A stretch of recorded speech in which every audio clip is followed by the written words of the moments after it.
We're going to talk about a lot of the things that you probably have already read about a lit review in terms of what it does, what it is, what the purpose is, and so forth. That's kind of general information. But then I have a strategy that I think will be pretty practical, I hope, and show you, okay, well, yeah, I know what it is and I know what I'm supposed to do, but how do I do it? And then when I get all these sources, how do I organize them? And then how do I actually write the darn thing? Because I think that that's where there's a lot of information that's missing. Your professors can tell you, well, do this in very general terms, but hopefully we'll get down into the dirt of it, get our hands dirty, and actually say, well, what verbs do I use? How do I put these two sources together? Okay? I'm going to tell you that I really didn't make up any of this on my own. I'd love to take full credit for it, but actually what I did was I did two things. There is a wonderful book called They Say, I Say. Okay? The Moves That Matter in Academic Writing. And it talks about how to use source material in your writing. It's actually directed at undergraduates, but I think it's so helpful and so practical that it's a book. It's like about that thin. It's not big and it's not little print or anything like that, but it even gives you a list of verbs that may be helpful in terms of saying, okay, scholar X says, and we're going to go through some of these in the presentation as well. Then I found that a lot of times the examples that they give in this book are not helpful to graduate students because they're not in depth enough. And also I had a hard time finding examples as well. So I found a literature review that's in economics, which is not my field, which I found would be really better to pick a lit review that wasn't in my field at all and show you how it could work in any field. Okay, so what I did is I took almost all of the examples from this article, Socioeconomic Conditions of Poverty Crime. So what I've done is I've taken this stuff and just put it together, okay? Well, let's just cover the basics, just to get started. What's a lit review? Well, and that's a good question, because you may be doing a couple of different lit reviews. There are actually two kinds of lit reviews, but basically it's a comprehensive examination of all of the research and all the literature done on a particular topic. That's obvious. You guys probably already know that, okay? But there are two categories of literature reviews, and I want to break it down because I'm really going to focus more on one category over the other. There are two categories. One is a literature review that contextualizes a research study.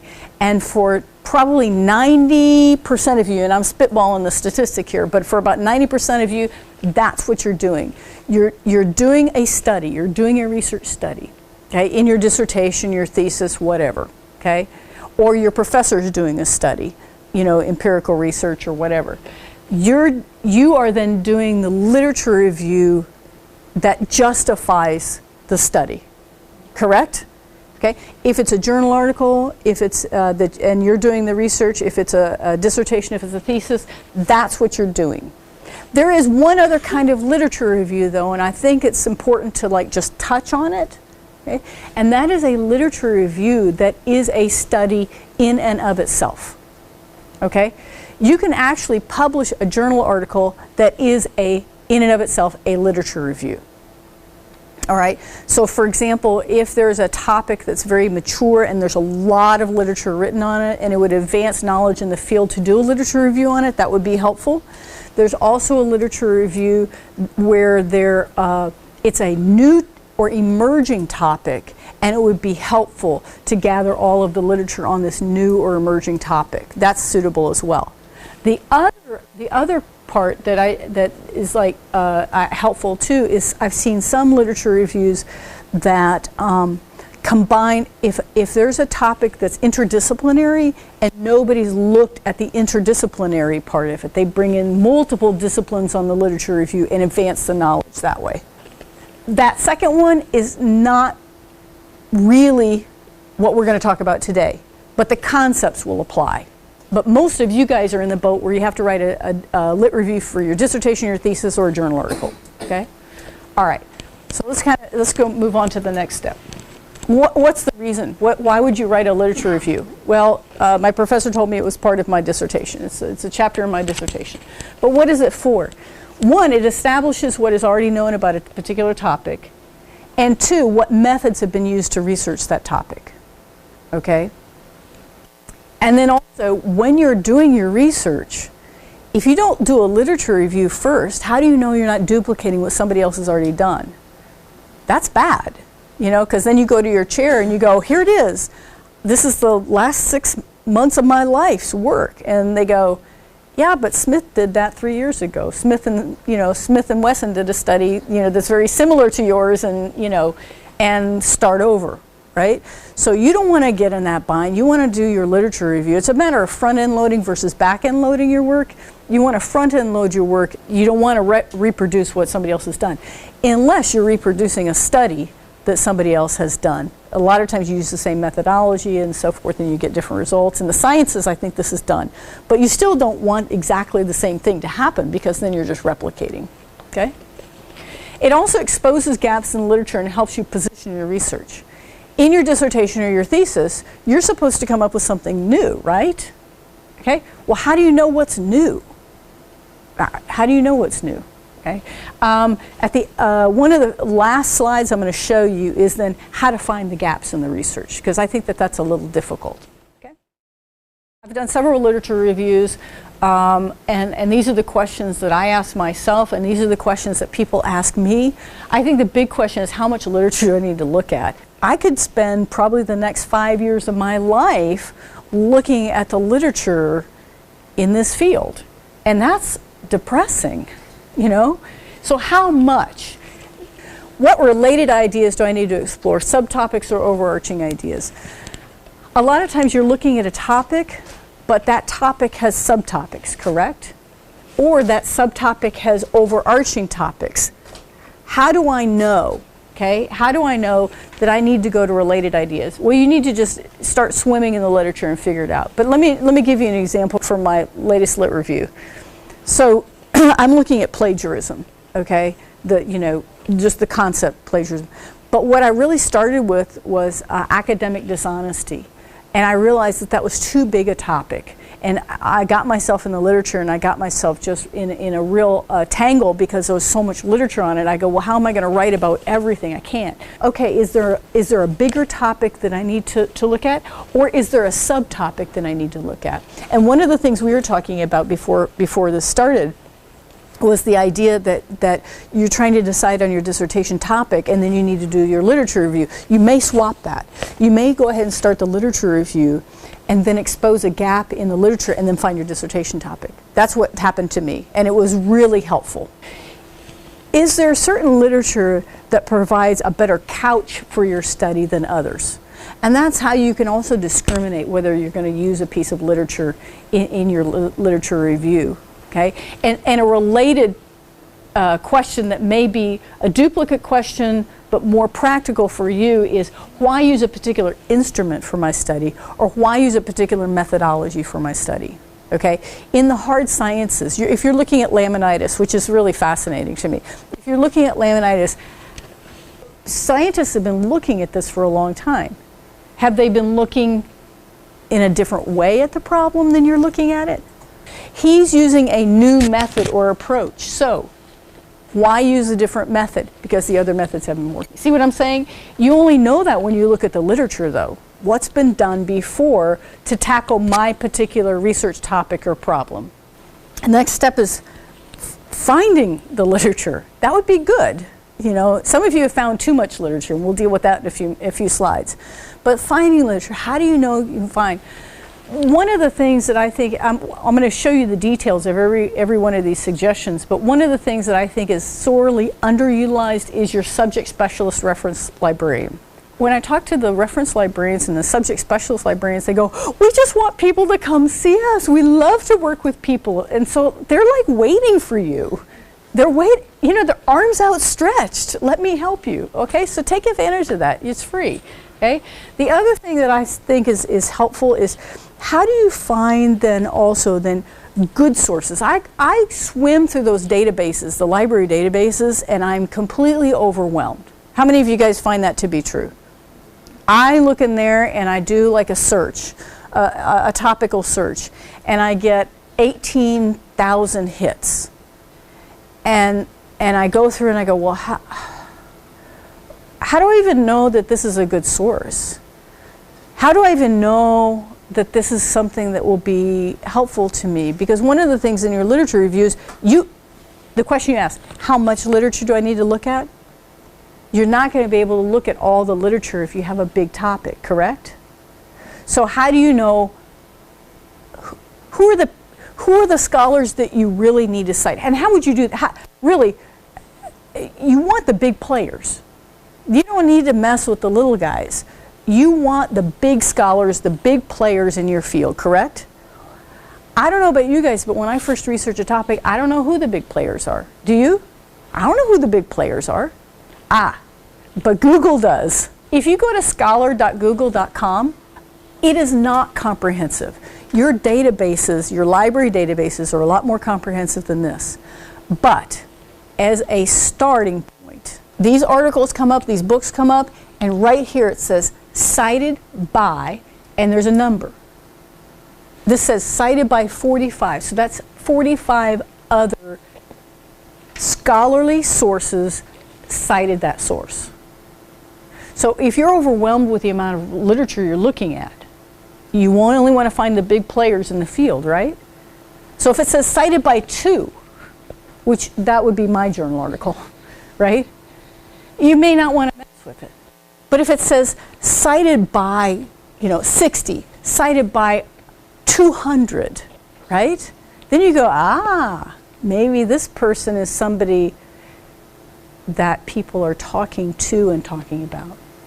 And all you're doing is you're tapping into the conversation, and you're trying to find a place for you to join the conversation. You're trying to find a little hole for you to fit into, all right? This is a real quick and dirty way of finding the sources very quickly. Once you're very familiar with the big name players in your field, the people who are talking the most respected, the most controversial, whatever you're actually looking for, then go back to the library database. Then you can do your searches. Your searches then can be much more refined, because maybe you just want to find all the articles from Donald McCabe because he's the biggest player in academic dishonesty research that you can find. Then you're going to find related articles to that article. See how it all kind of webs together? You can find dissertations written on your topic from your department from Texas A&M, just like that. Okay, why is this helpful? I wanted to find out. I wanted to read dissertations supervised by my chair and other members of my committee. Now that's a little bit outside the literature review, but do you understand why I might want to do that? I want to know what they're going to be looking for, what they've signed off on, that kind of thing. I also want to know what a dissertation in my department looks like. Okay? Now, there are all kinds of methodologies you may be using. You may go ahead and look for a dissertation or a thesis with even the methodology and so forth. There's a lot of things. But at the very minimum, to bring it back to the topic we're talking about today, you could look at a dissertation from your department and your field and look at the literature review and see what it looks like. Particularly those where your chair or your committee members have supervised those other students. See what it looks like. See what your committee members are going to expect. Because let's be honest, you guys, your committee members sign the paperwork, correct? Right? They do. And you want to be in line with their expectations. Okay? All right. So what you do here is you just go to the library, just the home page. You pick up the database one. It says search for databases, and it says ProQuest dissertation. So you can look for School Texas A&M University.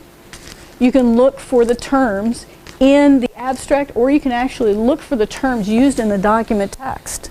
So, if you put your topic in, did anybody at Texas A&M in my department or whatever at Texas A&M write a dissertation with this topic used in the text? I think that this is astronomically helpful, and a lot of people don't know about it. And it's a way to do your homework before you do your homework. Okay? All right. Where are we now? We know we have to do a lit review. We've gone to the library databases. We've looked at the subject librarians. We actually now have stacks and stacks and stacks of printed PDF files in our house, in our car, in the back seat. How do you wade through all of that stuff? Especially if you have a lot of it. Okay? Okay, so the deal is you want to find out what scholars are saying about your topic. And we already know how to find the good ones, how the big players, Google Scholar. What are the ongoing debates or conversations on your topic? Okay? Is anybody talking about your topic at all? Okay? And if they aren't, why? And that's something to think about in terms of making choices. All right? If people are talking, who's talking and what are they talking about? This also helps you organize your information. You have a copious amount of information when you're doing your literature review. You have lots of information. And Brandy and I were talking about this earlier, that we gathered all the information, then we took a break from the literature review. And when we went back, we had no idea where to start again because we had forgotten everything that was in every article. We didn't really forget, but we kind of did, because you almost have to be concentrating on that topic intently. You have to be thinking about it and thinking about it. And you go, okay, well, what does so-and-so say? What does so-and-so say? What does so-and-so say? Okay? So what are the ongoing debates within your topic? And it may be, if you're in the hard sciences, it may be about methodology. Why does this methodology work better than this methodology? Well, this study was done, but it didn't do any good. And if you're in education, there's a lot of theories in education. You education people, I saw about half of you guys were education. Education, they love theories. Well, the theory is this. Well, this theory may not be adequate, right? Is this theory work? Theory, theory, theory, theory, right? What ideas do you agree with? Oh my gosh, this guy just has all the answers. You know, this is perfect. Whatever I do, he gets it or she gets it, and I'm going to follow that. And hopefully, once you do a lot of reading, you go, oh no. No, no, no, no, no. That would never work. I can see why they haven't solved the problem, because they're not looking at it in the right way, correct? And then this is probably the most important question if you're looking through the literature. What hasn't been said about your topic? Because really what you're trying to do is you're trying to find your little niche. What are you going to write about? What are you going to study? Okay? You don't want to say something that's been replicated. Organizing the writing of your literature review is probably the most difficult thing that you're going to tackle, I think.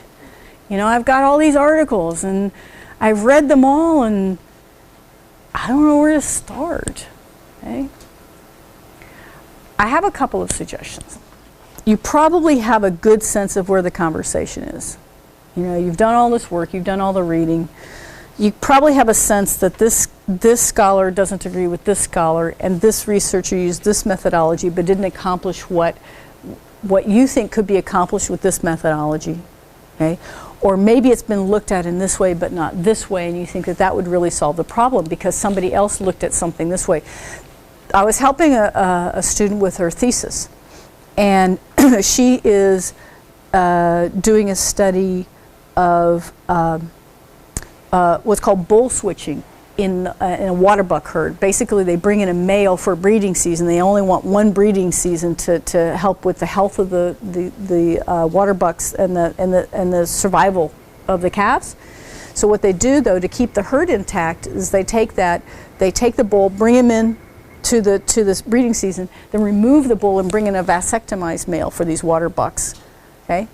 Well, she had to do two things. She had to research bull switching in other species because it had never been done in the water buck species, and she was observing the animals in a semi-natural environment as opposed to the wild, as opposed to a zoo. She was looking at it at Fossil Rim Park, and that's a semi-natural environment where they don't want to interfere with the natural wildlife, but they do some interference, right? She found no literature on, bull switching and water bucks. She found no literature in bull switching in semi-natural environments. She found no literature, you know what I mean? Can you keep going? This is really great research that she's doing. But doing the literature review was very, very difficult because what she had to do was pull from other areas and say, okay, what work has been done on animals in semi-natural environments? Pull that in. Seems almost unrelated, doesn't it? But she had to do it because there was nothing in her field. What about breeding? What about breeding in semi-natural environments? You know, so she had to look at all of these things. Once she got that together, though, she said, well, how do I talk about it? All right? Her problem is probably not your problem. Her problem is that she had to really do a stretch on the lit review. For most of you guys, you're going to have too much literature on your topic. So how do you organize it? Well, one of the ways you can organize your lit review, and you're going to have a little overlap, but one is to look at the material sequentially. What happened first, what happened second, what happened third. In Ed Psych, sometimes this is helpful because you go, well, they used to think, you know, researchers did this experiment and they used to think that students did this in this way. But now, research shows, because it's very current, you know, you're always looking at the current stuff, the new stuff, research shows now that this works better, okay? So sequential is not a bad way to go because you look back at what's done before. It won't be all of your lit review though, you know, and it may not be applicable to your lit review at all. Sequence may not matter, okay? What may matter is topics. So you look at your topics and your subtopics and you go topical, okay? Maybe you want to talk about research in semi-natural environments, bull switching in semi-natural environments. So you're looking at all of your subtopics so that it makes sense when you get to the end that your reader understands why you're doing the research you're doing. Okay, topical. You're going to do some topical no matter what. Methodological. No other strategy has worked. They've tried this, they've tried this, they've tried this. They've tried looking at it quantitatively. They've done bootstrap analysis. They've done regression. They've done qualitative studies. They've done this, they've done this, they've done all kinds of this. Nothing works, but my method will. See? You're setting it up. Okay. And theoretical. This is mostly for the education people and the social sciences. Theory, theory, theory. This theory, this theory, this theory, this theory, this theory. I don't think that you're going to use one or the other. I think you're going to use a mixture of maybe all four of those, but it's a way to get started. So let's get rid of all of the stuff. Okay, you've got PDFs everywhere and you know what they say, but you're kind of confused. Okay, so I've got 3 articles that talk about this subtopic. Put them down, put them over here. I've got 3 articles that talk about this topic. I've got 4 articles that talk about this topic.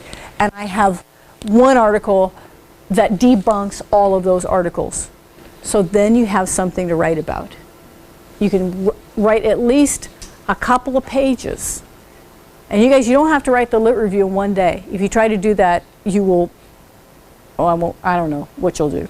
Take it little bitty steps at a time. See what you can do in one sitting, and then move on, and then move on, and then move on. Think about, okay, what do they say? What do they say? This is what we're going to do. This is where that they say, I say comes in. What do they say, the scholars? How do I agree or disagree with them? Okay? What do experts in the field say about X? You could say the result of Hester's study contradicted the findings of Smith. What are commonplace opinions on X? Most experts believe that the stock market will continue to weaken over the next 6 months. What do scholars imply or assume? Some title line opponents assume that most young women simply do not want to play sports at the collegiate level. This is from a lit review that I did for a journal article. And then what I said was, they assume it, but it's not true because of the methods they use to research, you know, okay? What are both sides of the argument? Well, this scholar says this, and this scholar says this. That's where you start, you guys. That's where you start your literature review. Don't think of anything else but that at this particular point. What do they say? Okay. Now, I didn't put any citations in here. Of course, you're going to cite your sources. I'm going to show you, this is from the economics piece. Here's an example from a real journal article, a real lit review that starts with one of those standard statements and then leads to placing that statement into the larger conversation. And it says, economists generally associate an individual's absolute poverty, I left out some of this stuff, to the individual's expected benefits of legal and illegal activity. Therefore, absolute poverty may create the perception that one's skills are relatively more productive in criminal activity. That's the general statement. Look at the transition then. In addition, now all I've done is, you make a general statement. This is what most of the scholars, this is like standard thought in the field. Now I'm getting into my lit review and I'm going to say, okay, now I'm going to add a detail to that general statement. And I'm going to use Lott. In addition, Lott postulates that the poor are more likely to engage in criminal activity, yada, yada, yada.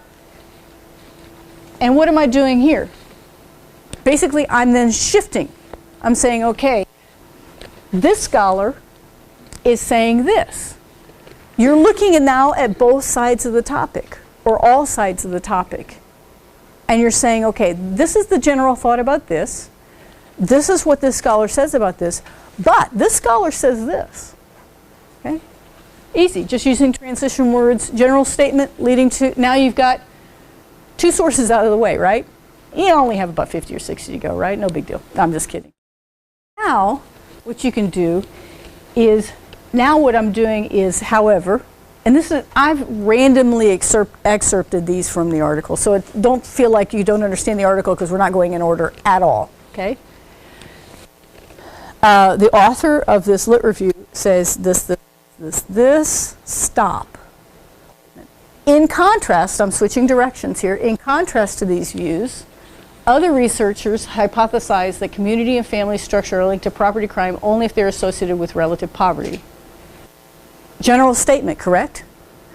For example, now I get to use a source again. A literature review is not an annotated bibliography, because annotated bibliographies do not position the literature. Okay? They just state what the literature says. Your job in a literature review is to position the literature and show that you understand the conversation. Okay? That's the difference. That's a really good question. Actually, doing an annotated bibliography is not a bad way to start your literature review. It is a way to stay organized. But the annotated bibliography would be the first step in gathering the information and summarizing it. Then the next step would be placing it within the conversation. Okay? Meta-analysis has a different meaning in the sciences in terms of, like, really you're talking about a lot of studies and then doing a statistical analysis. But what I mean here is just looking at all of the literature. What of all of those sources, they all basically say the same thing, or they've tackled the same topic in the same way. This is from the economics article.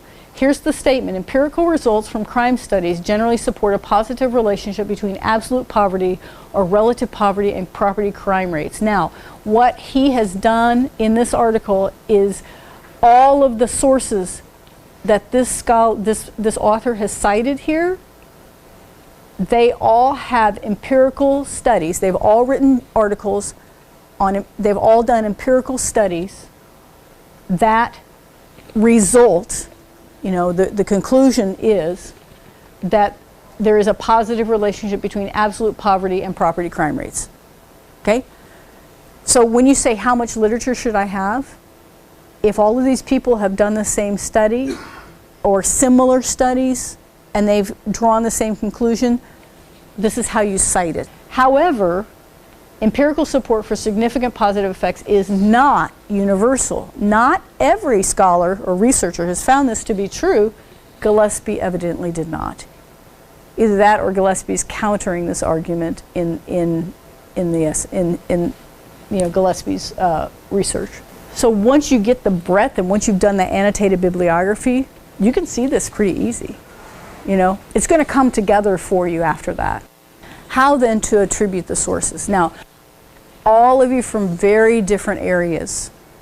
Some of you are going to use IEEE, that's an engineering style guide. Some of you guys may be using MLA, APA. Some of you will just be using a journal article and basing your citation style on that journal article. So I can't make any given statements about exactly how to cite your work. The piece that I'm using is using APA. The piece is from economics, social sciences, so that works, okay? And sociology. But what I can tell you is when you're using source material, there are two ways of attributing the source. And I think this gets to your question. One, you either use the scholar's name in the text or you use the scholar's name in the citation, one or the other. Those are two choices. Pretty easy, okay? My first one says scholar X, and now here's a list of verbs you could even use. Scholar X acknowledges, agrees, argues, believes, claims, concedes, demonstrates, disagrees. That's a whole list of verbs.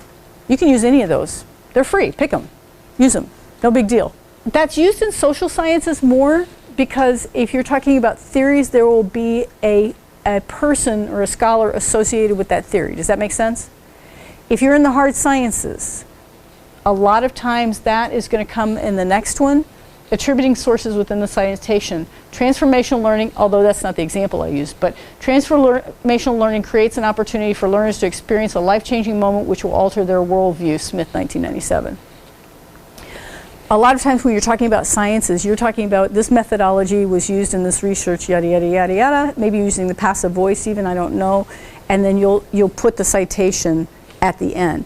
Some of you guys use the numerical citations, the science citations where you use the 1, 2, 3, and then you just go back to the 1 every time you refer to that source. There are all kinds of ways to cite materials, but there are really only two ways to attribute, in the text or in the citation, one or the other. Yeah, that's a really good question. What I think is you're going to need to use common sense, because what's most important is that the reader understands where that information comes from. So if you have a paragraph and it's coming from 3 different sources, if it's a meta-analysis, they're all saying the same thing, they all have the same results, you can put it at the end, right? But if you're mixing it up and you're talking about this idea or this result, and then you're going to another one, put the citation right after the sentence. Then go on to the next idea, put the citation right after the sentence, and then so on. Because what's really important is you don't want to deceive the reader regarding where that information came from. It can really mess you up. Like I said, if it's a meta-analysis, you can wait till the end. If it's one source and one paragraph, it seems usually it's pretty clear that all that information came from the same source. You can usually go ahead and wait for it at the end. If you're in the social sciences, what I do, just to make it really clear, in education, social sciences, humanities, history, those kinds of topics, I then say scholar X says, yada, yada, yada, yada, yada, yada, yada, okay? If you're in the hard sciences, you may not be using scholars' names to be referring to your literature. Then you're going to want to wait till the end. But I want to make it clear to my reader that this is so-and-so's theory, okay? If you use quotations, a lot of you guys won't be using quotations, but if you do use quotations, here are some really easy way for entering, just attributing your quotations, okay? Scholar X states, says, writes, complains, and then the example is yada yada, and then scholar Y disagrees, saying humma humma. You can also go back to that list of verbs and just put any of those verbs in there that are appropriate. You definitely don't want to throw a quotation out there and let the reader interpret it. It's not the reader's, the burden of proof, the burden of explaining the quotation is on the writer, not the reader. So you go, this is a really cool quote. It says everything I wanted to say. It's so important. I have to use it. It's brilliant, okay? After you say it, or before you say it, you're going to want to explain it. Well, you know, this is a lot of information. A lot. How do I guide my reader through all of this information? Because it's pretty easy to throw the literature in here, but it's really difficult to make your reader understand the way it goes. You need a roadmap, right? Like that's what we were talking about, the however. Now I'm turning directions. In contrast, in addition, I'm going the same direction. However, I'm changing directions. Therefore, I'm drawing a conclusion. See what I'm saying? You got to guide your reader, okay? Because if your reader gets lost and your reader is your chair, you're starting over. So I have 3 ways of doing this when I write, okay? And I think they're pretty helpful. You can use pointing words. First of all, you want your topics to flow together. But that's why we're talking about sequential, methodological, and those kinds of things. Now we're getting down to the sentence level stuff, rather than the paragraph level stuff or the page level stuff. Now we're getting down to the sentence level stuff. Pointing words, transitions, and conjunctive adverbs. Using pointing words. Pointing words refer back to a concept you discussed in the previous sentence. You want your reader to know that you're really still talking about the same idea, but you want to avoid ambiguity. Sometimes if you use the word this, these, your reader doesn't know what this is referring to. If you use it alone, it should be absolutely clear what idea your pronoun is referring to. You can name the pointer as follows to avoid confusion. So if you're talking about the debate between scholars on this topic, you could say, this led to yada, yada, yada. But if this is not clear what it refers to, you could say, this debate, this argument, this methodological process. You know, whatever you're talking about in the previous sentence, use a pointer to carry your reader in that direction. Okay? This debate is not settled because each of these theories has both empirical support and opposition, and then the citations. All right? I'm going to just show you a couple of transitions and just some things that you can do. And I got this from the Lit Review from that economics piece. In contrast to, great transition. In addition to, okay? You know, all of these things guide your reader. Oh, now I'm changing direction. Now I'm going the same direction. Now I'm drawing a conclusion. You need to pretend that your reader is not very bright. That's what my professor told me. He goes, you're really making a lot of assumptions about how bright your reader is. And I was like, well, I thought so. You know, no, make a roadmap. Make it explicit where you're going. Now I'm changing direction. Other authors claim that absolute and relative poverty have only conditional links to property crime. So I'm going through here. In contrast to these views or theories postulating a negative relationship between absolute or relative poverty and property crime, yada, yada, yada, and this is what everybody thinks. But other authors claim that they only have conditional links to property crime. And I'm proving that by citing the literature on that. I like this example because this debate looks at both content and method.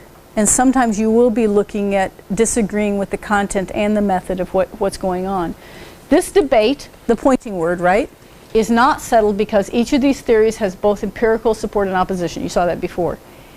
Even Cantor and Land's attempt to combine these opposing views, like, okay, there's support and opposition. Now there's a study done that tries to combine the support and the opposition, but Hale and Saba criticized Cantor and Land's methodology in their study. That's getting down to the detail, isn't it? If you get this far down into the argument, you are almost ready to take your place in the conversation, correct? You know enough about it to know where the controversies are, what's been done, what's not been done, and now what your topic is going to be. Okay? Finally, the point of the Lit Review is to get to your dissertation topic or your thesis topic or your journal topic. You're justifying it.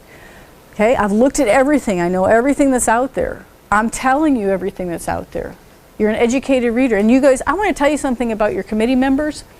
Your committee members know usually a lot about the topic, but they may not know everything about every theory that you've looked at and considered. So you need to be explicit about that. I knew that I had to be very, very explicit in my literature review because I was making the assumption that all my committee members knew everything about everything I was doing. They don't, because you probably have an expertise because you've been spending so much time on that one tiny, tiny topic. It's very important to realize that. Okay? So now you're going to place yourself in the conversation. Your voice is going to be a part of the conversation. And then you're going to show how you built on all these ideas to justify your own topic. Okay, so we've talked a lot about what other people say. As you do your literature review, what do you say? Well, the theory works. Theory works. I like what you said. You said, well, they haven't been using the right methodology, and that's why they haven't gotten to the root of the problem, so I'm justifying my study that way. Piece of cake. Easy. All right? How do I agree with this scholar about this topic, but with a difference? How do I disagree with this scholar? You guys, I'm using the term scholar, but really if you're in the sciences, more than likely you're going to talk about studies. I disagree with this study because they didn't look at this. I disagree with this study because they left out that variable. This methodology, this statistical, they didn't choose the right statistical method to analyze that data. But if we take the same data and we look at it a different way, it's going to yield better results. Do you have something that you're going to have to give up? Is there a point you're going to have to give up? You know, there's some things where I'd said, well, I would love to do this, but that is not possible. So I'm doing this because it's as close as you're going to get to that. How do you justify a short study or whatever? And then how do I impart the importance of my argument? You should be passionate about what you're doing. The other thing you're going to want to do is draw conclusions. So you put yourself in the argument and then you draw conclusions. Say, this is what I'm going to do. I've looked at all the literature. I know these are my parameters, constraints, and this is what I'm going to do. This is another way to get yourself in there. Exposing the inadequacies of the current theory. The empirical literature on the impact of young population on crime rates is not as decisive as these theories would suggest. Gosh, you know, the conclusions are not that great. Maybe there's a new study out there waiting to happen. And then sometimes you have to just yank a gap in the research. Sometimes you find a gap in the research, sometimes you just have to make a gap. This is how to make a gap. The theoretical literature does not consistently support a particular relationship between property crime and socioeconomic conditions. Limited by the particular theory and related variables chosen for analysis, the empirical literature often provides support to opposing theories. So what you're saying is the theoretical literature, there's not really consistency there, and the empirical literature also has different results. So what am I going to do for my study? Maybe I'll come up with a new theory, or maybe I'll find a theory that hasn't been looked at and tie it to an empirical, you know, this is where you kind of think. You play with it, you lay it out on the table and you go, what's not been done? What's not been done? And where are the holes? Okay. Sometimes you just find that things haven't been studied, and that's so awesome. Okay? Not analyzed in cross-sectional and ignored in most time series studies, empirical evidence on an inflation effect is meager. Is meager. It's not out there. Ta-da! I have a dissertation topic, right? I have a journal article just waiting to be written because I've done all the literature review and I'm brilliant. Positioning your research. If you're doing a journal article, if you're doing a dissertation, if you're doing a thesis, what you're doing is you're exposing all the gaps, and then you're going to put yourself right in that gap, right in the hole. Okay? Sweet spot. If contextual and situational issues play a significant role in determining the level of academic integrity in their classes, as McCabe asserts, and I've spent, in this particular piece, I spent several paragraphs proving that point. Okay? I didn't just make it up, you know. Then faculty are an important part of the academic integrity equation. Research on faculty perspectives on cheating in general and plagiarism in particular are few and far between, and then I cite a bunch of people. Therefore, right, I'm drawing a conclusion, I'm placing myself in the research. Nothing happening in the research on this topic, people. Therefore, it is the goal of my dissertation to focus on the insights, views, and perceptions of the faculty, an often forgotten component of research studies on plagiarism. I just justified my topic, right? To gain greater insight into how faculty perceive issues of plagiarism in their classes, and even more importantly, how they exist and teach, Now I've got my research questions as well in the second half of that sentence. We've looked at it in a very macro way, but then we've gotten down and looked at the very, very fine details about how to write this thing. We spent a brief time talking about actually how to pull this off. But I'm not going to lie, it's a lot of work, you know, and you're going to find times when you get really frustrated. And you're going to find times when you go, I'm so overwhelmed or underwhelmed because I can't find a darn thing on this, you know, that I just don't know how I'm going to, you know, move on. Just breathe. That's my advice. Just breathe. And try not to tackle everything in one day.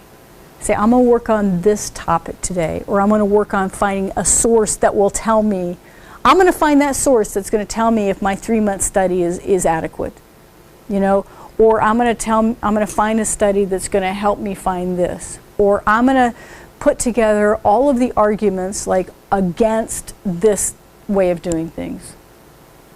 That's a good day's work, don't you think? That's a whole day's work right there. And if you do that, take the next step the next day or the next week, the next step and the next day.